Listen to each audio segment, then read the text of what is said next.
മഹാനായ അനസ് ബിൻ മാലിക് റളിയല്ലാഹു തആല അൻഹു വിവരിക്കുന്ന രംഗമാണ്.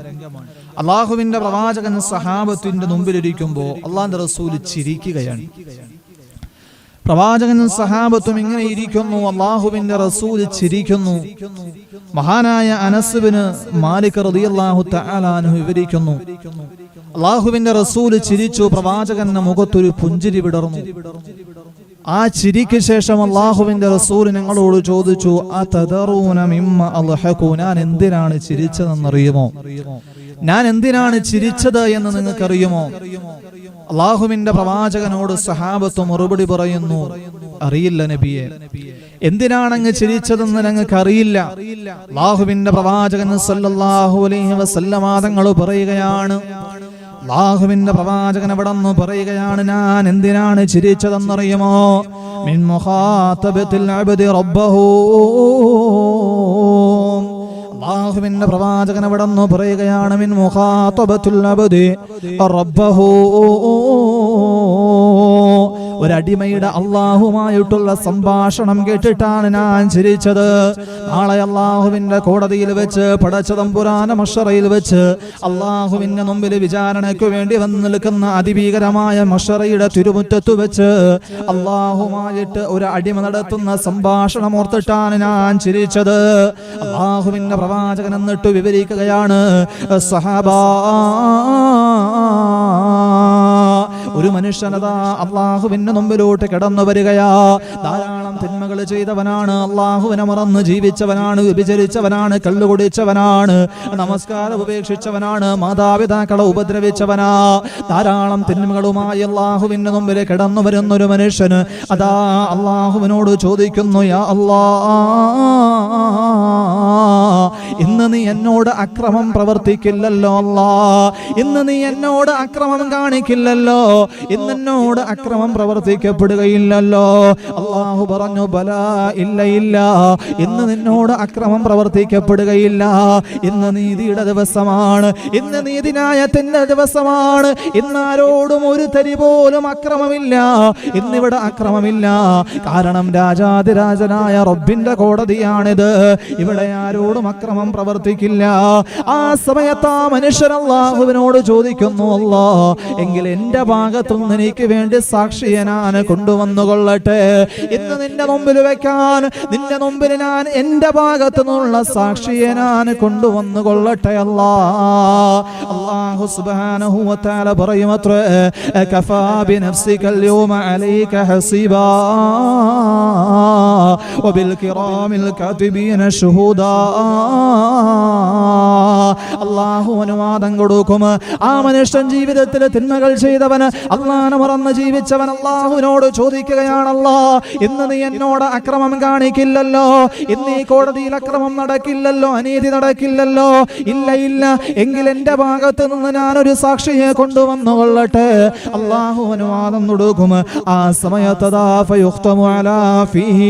അവന്റെ നാവിന് സീൽ വെക്കപ്പെടുകയാണ്, അവന്റെ വായ്ക്ക് സീൽ വെക്കപ്പെടുകയാണ്. ഫയുഖാലു ലിയജ്സാഇഹി വഅർകാനിഹി അൻദിഖി. എന്നിട്ട് അവന്റെ അവയവങ്ങളോട് സംസാരിക്കാൻ പറയും. എന്നിട്ട് അവന്റെ അവയവങ്ങളോട്, അവന്റെ നാവിനതാ സീൽ വയ്ക്കുന്നു, അവന്റെ വായ്ക്ക് സീൽ വയ്ക്കുന്നു.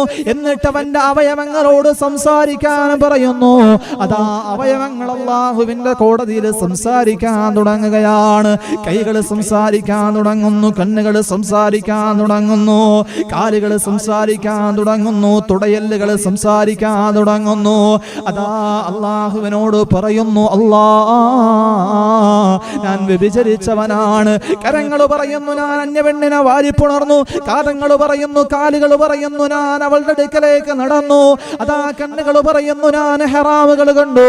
അങ്ങനെ ആ മനുഷ്യന്റെ ഓരോ അവയവങ്ങളും, ആ അവയവങ്ങൾ ചെയ്ത പാപങ്ങൾ ഇങ്ങനെ റബ്ബിന്റെ മുമ്പിൽ ഏറ്റുപറയുകയാണ്. ജീവിതത്തിൽ പ്രായപൂർത്തിയായത് മുതൽ അതേവരെ ചെയ്തിട്ടുള്ള എല്ലാ തിന്മകളും അല്ലാഹുവിന്റെ മുമ്പിൽ സവിസ്തരം അവയവങ്ങൾ ഇങ്ങനെ പ്രതിപാദിച്ച് എല്ലാ പാപങ്ങളും പറഞ്ഞു കഴിയുമ്പോ ഈ മനുഷ്യനതാ വല്ലാതെ തളർന്നു പോകുകയാ, ഈ മനുഷ്യനതാ വല്ലാതെ ഖേദിക്കുകയാണ്. എന്നിട്ട് അവയവങ്ങളോട് കോപത്തോടു കൂടി പറയുമത്രേ,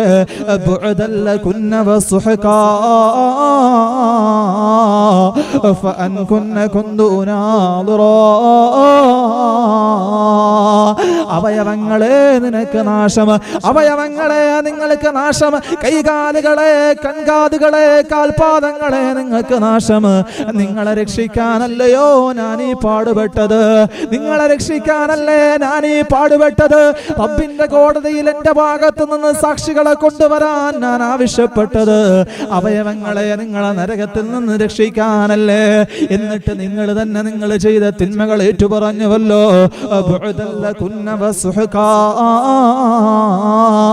നിങ്ങൾക്ക് നാശം നാശമെന്ന് ആ മനുഷ്യൻ പറഞ്ഞു പോകുന്ന ഒരു രംഗമുണ്ട് സഹാബ എന്ന് ഹബീബായ നബി മുഹമ്മദുർ റസൂലുള്ളാഹ് സല്ലല്ലാഹു അലൈഹി വസല്ലമ. അതുകൊണ്ട് ഈ ദുനിയാവിലെ എത്ര വലിയ കോടതികളെയും നമുക്ക് സ്വാധീനിക്കാം, എത്ര വലിയ കള്ളസാക്ഷികളെയും പണം കൊടുത്തു നമുക്ക് കൊണ്ടുവരാം, എത്ര വലിയ ദുസ്സാക്ഷികളെയും പണം കൊടുത്തു നമുക്ക് സ്വാധീനിക്കാം. എന്നാൽ ന്യായാധിപനെ സ്വാധീനിക്കാൻ കഴിയാത്ത, നിയമപാലകരെ സ്വാധീനിക്കാൻ കഴിയാത്ത, സാക്ഷികളെ സ്വാധീനിക്കാൻ കഴിയാത്തൊരു കോടതിയുണ്ട്. ആ കോടതിയാണ് പടച്ചവന്റെ പരമോന്നത കോടതി. ആ കോടതിയിൽ വെച്ചിട്ട് ആരെയും സ്വാധീനിക്കാൻ കഴിയില്ല. നിന്റെ അവയവങ്ങൾ നിനക്കെതിരായി സാക്ഷി നിൽക്കും, നിന്റെ അവയവങ്ങൾ നിനക്കെതിരായി സാക്ഷി നിൽക്കും. അത് വല്ലാത്തൊരു രംഗമാണെന്ന് ഹബീബായ നബി മുഹമ്മദുർ റസൂലുള്ളാഹ് സല്ലല്ലാഹു അലൈഹി വസല്ലം. അല്ലാഹുവിന്റെ പ്രവാചകൻ ഒരു മനുഷ്യന്റെ രംഗം വിവരിക്കുകയാണ്. അവൻ ജീവിതത്തിൽ തിന്മകൾ ചെയ്തവനാണ്. അതുകൊണ്ട് റബ്ബിന്റെ കോടതിയിൽ വെച്ച് രക്ഷപ്പെടണമെന്നുള്ള ഉദ്ദേശത്തോടെ അള്ളാഹുവിനോട് പറയുന്നു, അള്ളാഹുവേ നീ എന്നോട് ഇന്ന് കരുണ കാണിക്കണം, നീ എന്നോട് അക്രമം കാണിക്കരുത്.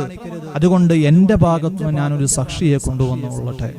അവന്റെ അവയവങ്ങൾ സാക്ഷിയാവുകയാണ്, അവന്റെ അവയവങ്ങൾ സാക്ഷിയാകുകയാണ്. ആ അവയവങ്ങൾക്ക് ഈ കാലുകൾ അത് ചെയ്ത ഓരോ പാപങ്ങളും അള്ളാഹുവിന്റെ മുമ്പിൽ ഏറ്റുപറയുകയാണ്. ഓരോ പാപങ്ങളും ഏറ്റുപറയാൻ തുടങ്ങുകയാണ്. അവസാനം അവൻ പറഞ്ഞു പോകും,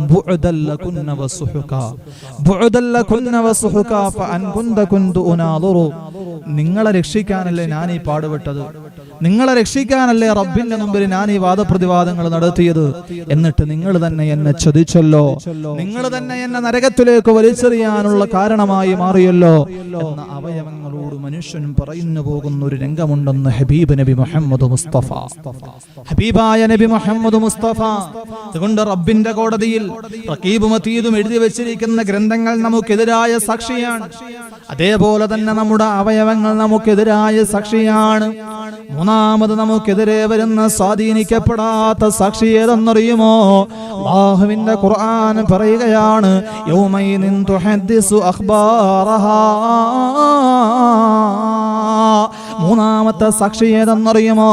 അള്ളാഹുവിന്റെ കോടതിയിൽ നമുക്കെതിരെ വരുന്ന ഒന്നാമത്തെ സാക്ഷി നമ്മുടെ അവയവങ്ങളാ. ഒന്നാമത്തെ സാക്ഷി നമ്മുടെ അവയവങ്ങളാ. കൈകാലുകളാണ്, കണ്ണുകളാണ്, കാൽപാദങ്ങളാണ്. ആ അവയവങ്ങളെല്ലാം ഓരോ തിന്മകളും അള്ളാഹുവിന്റെ മുമ്പിൽ ഏറ്റുപറയും. അവയവങ്ങൾ നമുക്കെതിരായ ഒന്നാമത്തെ സാക്ഷിയാ. രണ്ട്, റഖീബും അതീദും നമുക്ക് വേണ്ടി എഴുതി സൂക്ഷിച്ചിരിക്കുന്ന ഗ്രന്ഥങ്ങൾ നമുക്കെതിരായ സാക്ഷിയാണ്. മൂന്ന്, യൗമൈദിന് തുഹദ്ദിസു അഖ്ബാറഹാ. ഈ ഭൂമി നമുക്കെതിരായ സാക്ഷി നൽകും.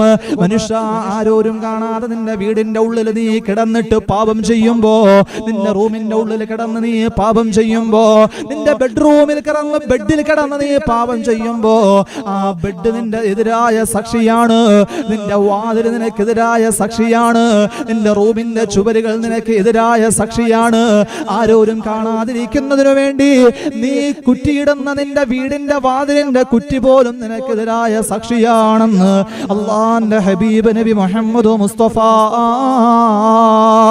ഭൂമി ഇതിന്റെ വർത്തമാനങ്ങൾ പുറന്തള്ളുന്ന ദിവസമെന്ന് പ്രവാചകന് പറയുമ്പോ സഹാബത്തിനോട് റസൂലുള്ളാഹി ചോദിച്ചു, അതദറൂന മാ അഖ്ബാറുഹാ. ഖുർആൻ പറയുകയാണ്, ഭൂമി ഇതിന്റെ വർത്തമാനങ്ങൾ പറയുന്ന ദിവസം അല്ലാഹുവിന്റെ റസൂൽ ആയത്ത് ഓതി കൊടുത്തിട്ട് പ്രവാചകൻ അവിടെ നിന്ന് ചോദിച്ചു, അതദറൂന മാ അഖ്ബാറുഹാ, എന്താണ് ഭൂമിയുടെ വർത്തമാനങ്ങൾ എന്തെന്നറിയുമോ? ഫഇന്ന അഖ്ബാറഹാ അൻ തശ്ഹദ അലാ കുല്ലി അബ്ദിൻ വഅമതിൻ ലിമാ അമില അലാ ളഹരിഹാ. നാളെ പടച്ചവന്റെ കോടതിയിൽ ഭൂമി ലോകം കിടന്നു വരും. എന്നിട്ട് ഓരോ സ്ഥലങ്ങളും അല്ലാഹുവിനോട് പറയുമല്ലോ, ഇവൻ എന്റെ മുകളിൽ കിടന്ന് വ്യഭിചരിച്ചവനാ, ഇവൻ എന്റെ മുകളിൽ കിടന്ന് കള്ളുകുടിച്ചവനാ, ഇവൻ എന്റെ മുകളിൽ കിടന്നിട്ട് ഹറാമുകൾ ചെയ്തവനാ എന്ന ഓരോ പാപങ്ങളും ഭൂമി ലോകം അല്ലാഹുവിന്റെ മുമ്പിൽ എണ്ണി എണ്ണി പറയുമെന്ന് അല്ലാഹുവിന്റെ ഹബീബ് നബി മുഹമ്മദ് മുസ്തഫ അല്ലാഹുവിന്റെ പ്രവാചകൻ നബി മുഹമ്മദ് മുസ്തഫ സല്ലല്ലാഹു അലൈഹി വസല്ലമ തങ്ങൾ അവിടെ നിന്ന് പറയുകയാണ്, ഭൂമി ലോകം മനുഷ്യനെതിരായി സാക്ഷി നിൽക്കും.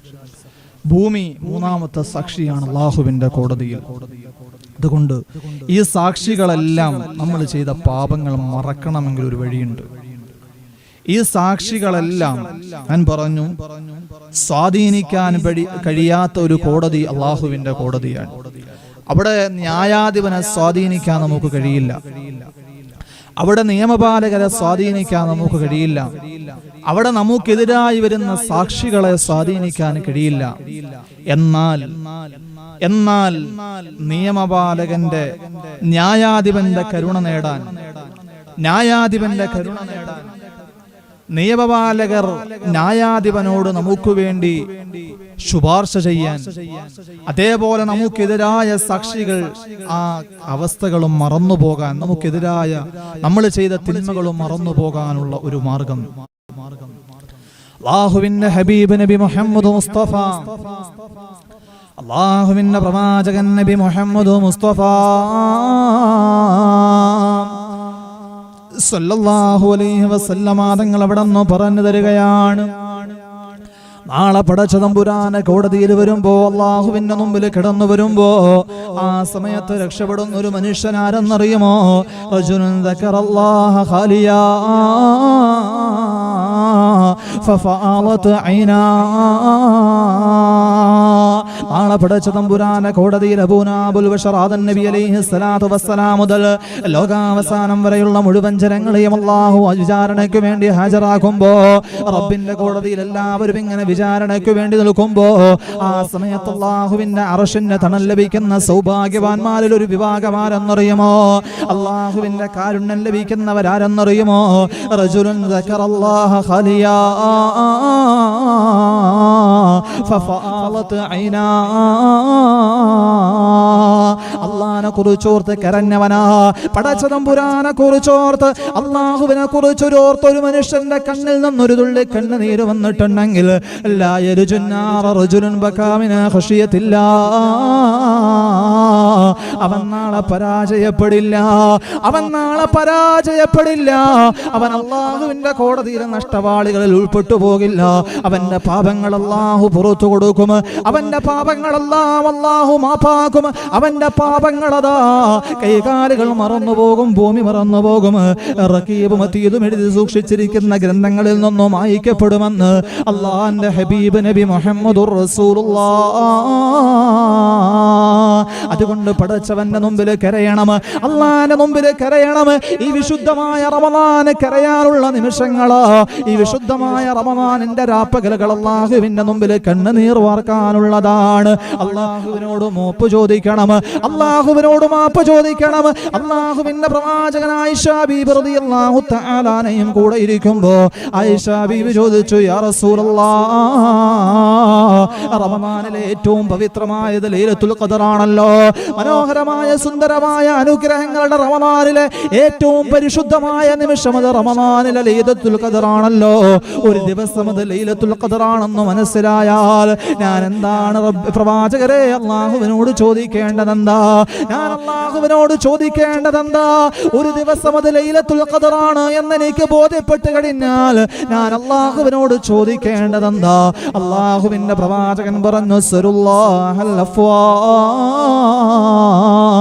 അള്ളാഹുവിനോടും മാപ്പ് ചോദിക്കണേ ആയിഷ. അല്ലാഹുമ്മ ഇന്നക അഫ്വുൻ തുഹിബ്ബുൽ അഫ്വാ ഫഅഫു അന്നീ. ജീവിതത്തിൽ വന്നുപോയ പാപങ്ങൾ അള്ളാഹുവിനോട് പറഞ്ഞ് കരഞ്ഞിട്ട് മാപ്പ് ചോദിക്കണം. അള്ളാഹുവിന്റെ മുമ്പിൽ കരയണം. പടച്ച തമ്പുരാന്റെ മുമ്പിൽ കരഞ്ഞ് യാചിച്ചും മാപ്പ് ചോദിക്കണം.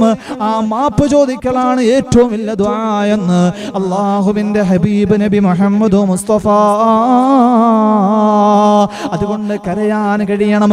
കവിൾ തടങ്ങളിലൂടെ കണ്ണുനീർ കണങ്ങൾ ചാലിട്ടൊഴുകണം. അള്ളാഹുവിന്റെ പ്രവാചകൻ പോലും കരഞ്ഞില്ലേ? ആയിഷ ബീബി റളിയല്ലാഹു തആല അവിടെന്ന് പറയുകയാ, ഒരു ദിവസം അള്ളാഹുവിന്റെ പ്രവാചകന്റെ എന്റെ വിരിപ്പിലേക്ക് കിടന്നു വന്നു. എന്റെ കൂടെ കുറച്ചു നേരം കിടന്നു. എന്നിട്ട് എന്നോട് അനുവാദം ചോദിച്ചിട്ട് പ്രവാചകൻ വിരിപ്പിൽ നിന്ന് എഴുന്നേറ്റ് പോയി. എന്നിട്ട് തന്നെ നിലാവുള്ള രാത്രിയിൽ മദീന നിവാസികൾ മുഴുവനും കിടന്നുറങ്ങുമ്പോ അള്ളാന്റെ പ്രവാചകൻ നല്ല തണുത്ത വെള്ളത്തിൽ വുളൂ ചെയ്തിട്ട് അള്ളാഹുവിന്റെ പ്രവാചകൻ അവിടെ നിന്ന് നമസ്കരിക്കുകയാ. അള്ളാന്റെ റസൂൽ അവിടെ നിന്ന് നമസ്കരിക്കുകയാണ്. സുദീർഘമായ നമസ്കാരം, ധാരാളം സമയം ഇങ്ങനെ നമസ്കരിക്കുകയാ. കുറെ നേരം ഖിയാമിൽ, കുറെ നേരം റുകൂഇൽ, കുറെ നേരം സുജൂദിൽ. ആ സുജൂദിൽ കിടന്നിട്ട് എത്രത്തോളം എന്ന് വെച്ചാൽ ഖശിയതു അന്നഹു ഖുബിള, പ്രവാചകൻ മരണപ്പെട്ടു പോയോ എന്ന് പോലും ഞാൻ ഭയപ്പെട്ടു പോയി. അള്ളാന്റെ റസൂൽ മരണപ്പെട്ടു പോയോ എന്ന് പോലും ഞാൻ ഭയപ്പെടുന്ന രീതിയിൽ അള്ളാന്റെ പ്രവാചകനെ കരഞ്ഞ് കരഞ്ഞ് നമസ്കരിക്കുകയാ. ആരാ കരയുന്നതാരാ? വല്ലുഹാ വല്ലൈലി ഇദാ സജാ മാ വദ്ദഅക റബ്ബുക വമാ ഖലാ. അല്ലാഹുവിന്റെ ഹബീബേ, അങ്ങ് ദുഃഖിക്കണ്ട. അങ്ങേക്കുള്ളതെല്ലാം ഞാൻ ഒരുക്കി വെച്ചിട്ടുണ്ട്. അങ്ങേക്കുള്ളതെല്ലാം ഞാൻ സ്വർഗ്ഗത്തിൽ തയ്യാറാക്കിയിട്ടുണ്ട്.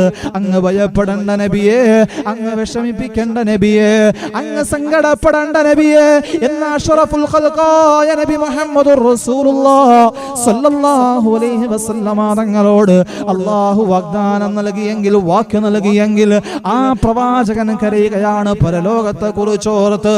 ആ പരലോകത്തെ കുറിച്ച് വിവരിക്കുന്ന രംഗങ്ങളുള്ള വിശുദ്ധമായ ഖുർആന്റെ ആയത്തുകൾ ഓതിയിട്ട് എനിക്ക് നരബാധിച്ചു പോയെന്ന് ഹബീബായ നബി മുഹമ്മദ് മുസ്തഫ സല്ലല്ലാഹു അലൈഹി വസല്ലമ തങ്ങൾ അവിടെ നിന്ന് പറയുമ്പോ, നാളെ പടച്ചവന്റെ മുമ്പിൽ രക്ഷപ്പെടണോ? അള്ളാന്റെ കോടതിയിൽ രക്ഷപ്പെടണോ? പടച്ച തമ്പുരാന്റെ മുമ്പിൽ പൊട്ടിക്കരഞ്ഞിട്ട് അള്ളാഹുവിനോട് മാപ്പ് ചോദിക്കണേ എന്ന് ഹബീബായ നബി മുഹമ്മദ് മുസ്തഫ സല്ലല്ലാഹു അലൈഹി വസല്ലമ. അല്ലാഹുവിന്റെ പ്രവാചകൻ നബി മുഹമ്മദ് മുസ്തഫ സല്ലല്ലാഹു അലൈഹി വസല്ലമ തങ്ങൾ പറയുന്നു, പരലോകത്ത് നിങ്ങൾക്ക് രക്ഷപ്പെടണമെങ്കിൽ, അള്ളാന്റെ കാരുണ്യം നിങ്ങൾക്ക് ലഭിക്കണമെങ്കിൽ പടച്ചവനോട് കരഞ്ഞ് യാചിച്ചു മാപ്പ് ചോദിക്കണം. അതേപോലെ തന്നെ നാളെ പരലോകത്ത് വെച്ച് ജീവിതത്തിൽ മനുഷ്യൻ ചെയ്ത എല്ലാ തിന്മകളും അല്ലാഹു സുബ്ഹാനഹു വ തആല വിചാരണ ചെയ്യുന്ന നിമിഷമാണ്. ആ സമയത്ത് അല്ലാഹു സുബ്ഹാനഹു വ തആല ചിലരുടെ അഭിമാനം സംരക്ഷിക്കും. നാളെ പടച്ച തമ്പുരാന്റെ മുമ്പിൽ വെച്ച് മനുഷ്യൻ അവൻ ചെയ്ത പാപങ്ങളെല്ലാം മറ്റുള്ളവരുടെ മുമ്പിൽ ഇങ്ങനെ വെളിവാക്കപ്പെടുമ്പോ, വല്ലാതെ പ്രയാസപ്പെടുമ്പോ, വല്ലാതെ വഷളാവുമ്പോ, വലാ തുഹ്സിനി യൗമ യുബഅസൂന നമ്മൾ ദുആ ചെയ്യുന്നത് അതുകൊണ്ടാണ്. പടച്ചവനെ, പരലോകത്ത് നീ എന്നെ വഷളാക്കല്ലേ അല്ലാഹ്. അല്ലാഹുവേ, നീ വിചാരണയ്ക്ക് വേണ്ടി നിൽക്കുന്ന വേളയിൽ നീ എന്നെ വഷളാക്കല്ലേ എന്ന് അല്ലാഹുവിനോട് നമ്മൾ ദുആ ചെയ്യുമ്പോൾ അല്ലാഹുവിന്റെ ഹബീബ് അവിടെ നിന്ന് പറയുകയാണ്, മൻ സതറ ഔറത അഖീഹി. ഏതെങ്കിലും ഒരു മനുഷ്യൻ ഈ ദുനിയാവിൽ വെച്ച് തന്റെ സഹോദരന്റെ ഒരു ന്യൂനത അവനക്കറിയാം, തന്റെ സഹോദരൻ ചെയ്ത ഒരു അബദ്ധം, ഒരു തെറ്റവനക്കറിയാം, അവന്റെ ഒരു കുറവറിയാം, പക്ഷെ അതവൻ മറച്ചു വെച്ചു റബ്ബിനു വേണ്ടി, അള്ളാന്റെ തൃപ്തിക്ക് വേണ്ടി അത് മറച്ചു വെച്ച് കഴിഞ്ഞാൽ സതറല്ലാഹു ഔറതഹു യൗമൽ ഖിയാമ, നാളെ ഖിയാമത്ത് നാളിൽ അല്ലാഹു അവന്റെ രഹസ്യങ്ങളെയും അവന്റെ ന്യൂനതകളെയും അവന്റെ പിഴവുകളെയും അല്ലാഹു മറച്ചു വെക്കുമെന്ന് ഹബീബായ നബി മുഹമ്മദ് മുസ്തഫ. അതുകൊണ്ട് അല്ലാഹു സുബ്ഹാനഹു വ തആല തആല അല്ലാഹുവിന്റെ മഹ്ശറയെ പറ്റി ചിന്തിക്കുന്ന, പടച്ചവന്റെ മുമ്പിൽ പോയി നിൽക്കേണ്ടി വരുമെന്നുള്ള ബോധ്യമുള്ള, അല്ലാഹുവിനെ കുറിച്ച് ചിന്തയുള്ള ആ പരലോകത്ത് രക്ഷപ്പെടുന്ന സൗഭാഗ്യവാന്മാരിൽ അല്ലാഹു നാം ഓരോരുത്തരെയും ഉൾപ്പെടുത്തി അനുഗ്രഹിക്കുമാറാവട്ടെ.